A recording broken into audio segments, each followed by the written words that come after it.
Jokowi, kamu juga harus mundur karena tidak becus negara. Malu kamu, ngaca muka sendiri. Untuk Jokowi, kan memang tidak sanggup mengurus negeri ini, mundur Pak, mundur. Saya lebih baik Jokowi mundur. Saya pun sekarang juga, ya Allah, saya merasakan banget jeritan emak-emak yang ada ngomong sama saya terus gitu. Tolonglah Jokowi harus mundur. Saya datang ke sini bukan hanya untuk Jokowi mundur, tetapi saya ingin satu sistem, satu agama, satu kepemimpinan. Ya, dengan kita tegakkan syariah Islam secara kafah, Indonesia pasti akan bisa dengan mudah tegaknya syariat Allah di muka bumi ini. Takbir!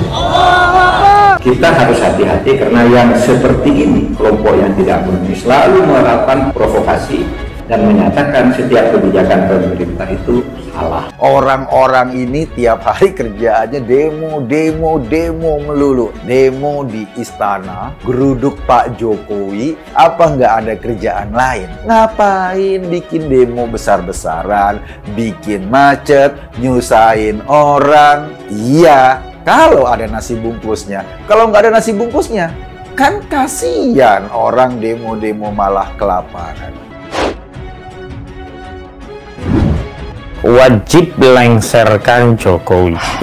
Jelas menarik kedudukan Jokowi sehingga dia tidak punya status lagi sebagai presiden. Dia jatuh atau lengser dari jabatannya. Oh, kamu orang Islam yang punya negara, jangan memerintah, jangan melawan pemerintah yang sah meskipun itu salah. Jangan berontak, kritik silakan, tapi jangan Anda merontak lalu menyatakan ini harus jatuh. Ini jelas-jelas mengganggu. Tangkap saja, polisi jangan ragu-ragu nangkap. Ternyata sumpah yang dilakukan oleh Saudara Joko Widodo di dalam konstitusi itu tidak untuk menerapkan Al-Quran dan Sunnah. Dan sementara Undang-Undang Dasar 1945 itu bukan perintah Al-Quran dan Sunnah.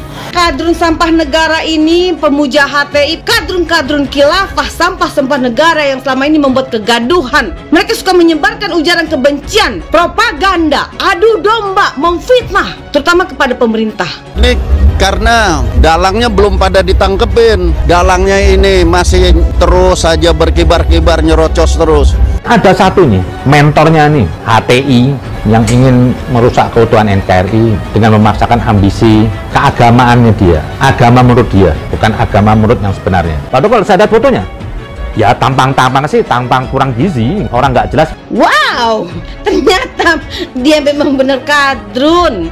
Rubah prinsip kedaulatan rakyat, tinggalkan seluruh hukum dan sistem jahiliyah, dan tegakkan hanya syariat Islam saja. Khilafah, khilafah, khilafah, khilafah, khilafah. Song-songlah perubahan besar dunia menuju khilafah. Takbir, takbir, Allah, takbir, takbir. Kibarkan raya Allah.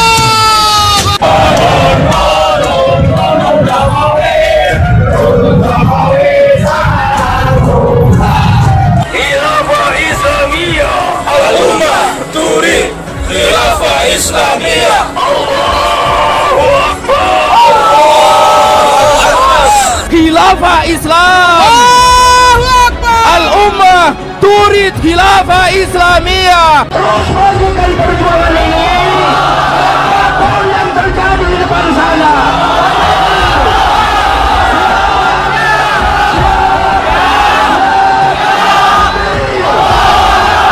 Kibarkan Bandila dan Araya.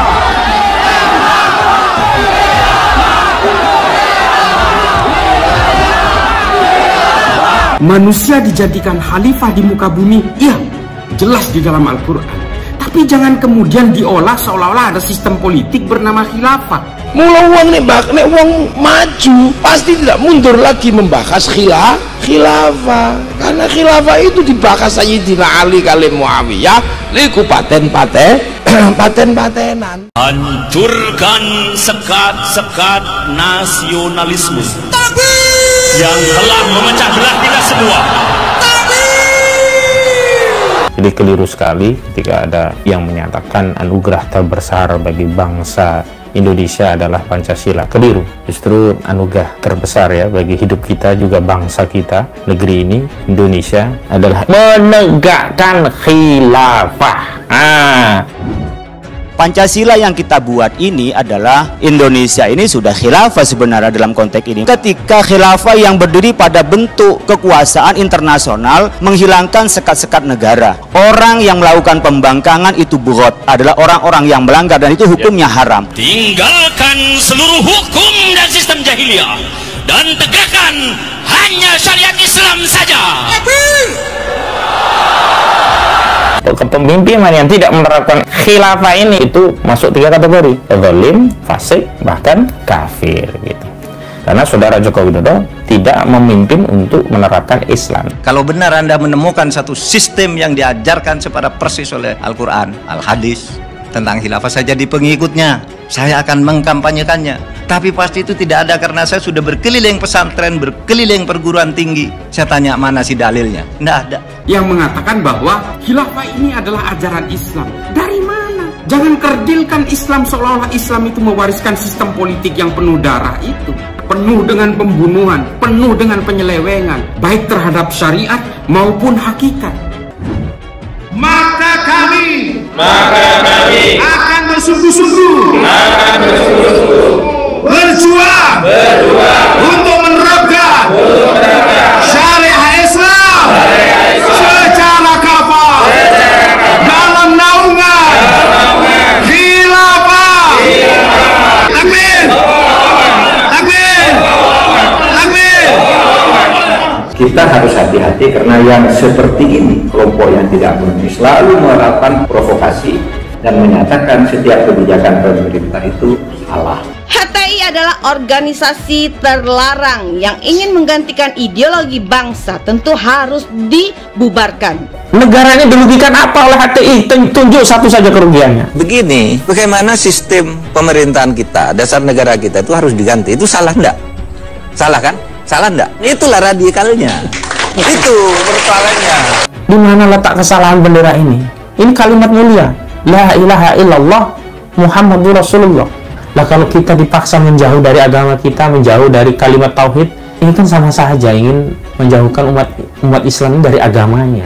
Patokan dasar dalam perjuangan Islam itu substansinya, bukan simbol-simbolnya, bukan namanya, bukan benderanya.